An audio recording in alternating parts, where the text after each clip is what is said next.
विष्णु भगवान, जय परमपिता परमात्मा श्रीमन नारायण।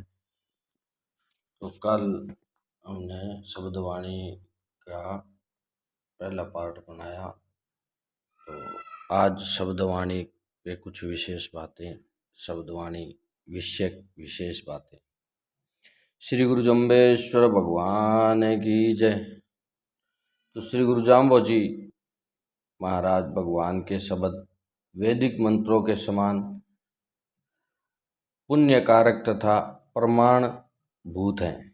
अतः प्रत्येक विष्णोई को श्री जम्बेश्वर भगवान के शब्दों का पाठ अपने कल्याण के लिए करना चाहिए।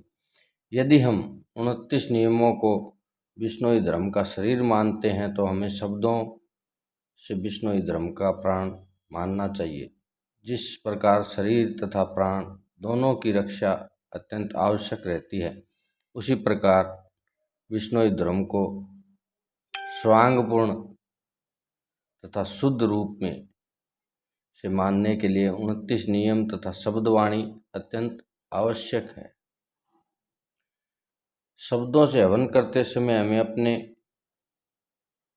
ध्यान हवन की ज्योति की ओर रखना चाहिए तथा ज्योति में ही जम्बेश्वर भगवान के स्वरूप का ध्यान करना चाहिए। जो व्यक्ति जम्बेश्वर भगवान के शब्दों को ठीक ढंग से न बोलना जानता हो तथा जिन व्यक्तियों को शब्द याद न हो, उन्हें मौन रहकर शब्दवाणी का ध्यानपूर्वक पाठ सुनना चाहिए।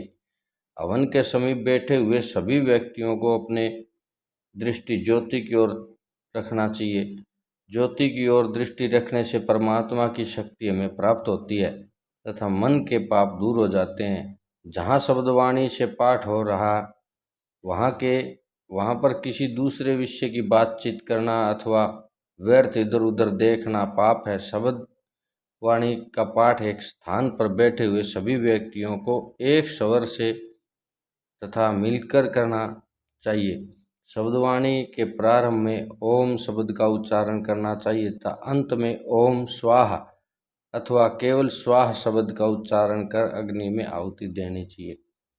हवन होते समय यदि कोई व्यक्ति अग्नि में आहुति देना चाहता है तो उसे ठीक ढंग से बैठ कर आहुति देनी चाहिए। यदि कोई किसी बुरे संग में पड़कर चोरी डाके के कार्य करने लग गया अथवा अमल, बीड़ी, सिगरेट, भांग, शराब, मांस आदि का सेवन करना तथा मन के कुछ अच्छे संस्कारों के कारण उपयुक्त कार्यों से घृणा हो तो उसे निश्चय मन से भगवान जम्बेश्वर का स्मरण कर अग्नि में आहुति देनी चाहिए तथा वहीं हवन के समय बैठकर पहाड़ लेकर वह दृढ़ संकल्प कर लेना चाहिए कि मैं आगे भविष्य में इन पाप कर्मों को कभी नहीं करूँगा। जिन मंदिरों में प्रातः शाम दोनों समय हवन होता है, वहाँ पर पहला शब्द शुक्ल अंश तथा अन्य कम से कम 10, 15 या 20 शब्द बोलने चाहिए। इसी प्रकार जहाँ शुद्ध देसी घी की कमी हो, वहाँ शुद्धि कार्य के निमित्त